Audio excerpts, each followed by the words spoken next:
Hey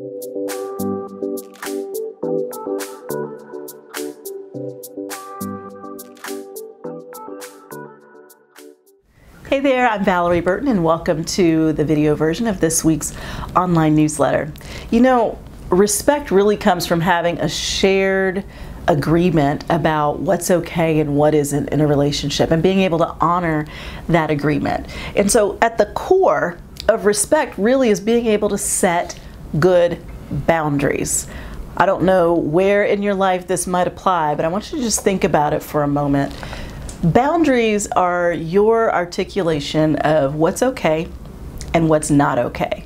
And one of the things I've found, not only in my own life, but just working with thousands of people over the years, is that oftentimes boundaries don't just cause us to become angry when they're crossed. That's a natural reaction. Somebody crosses a boundary, they say something they shouldn't have said, or they do something that's upsetting to you.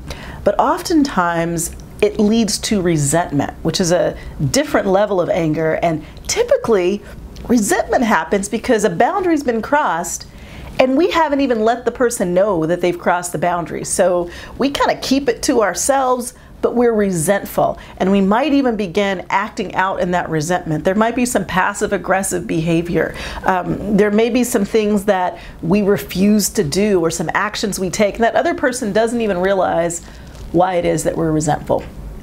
Have you been there?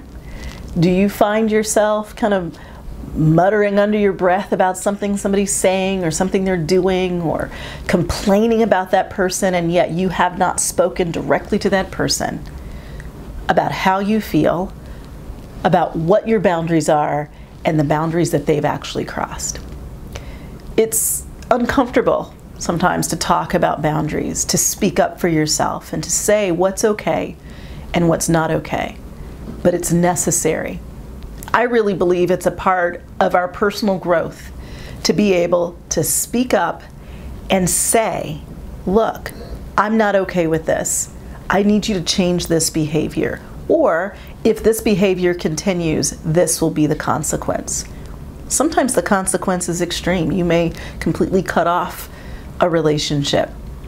Sometimes the consequence is that you pull back from that relationship. Sometimes the consequence is that you're going to change some dynamic in the relationship. But oftentimes, if we will just speak up and acknowledge that something's not okay, we'll see a change in the relationship.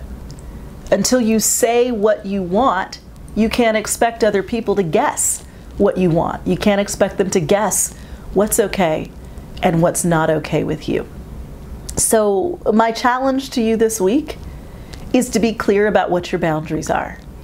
And that conversation might be uncomfortable, but that's okay.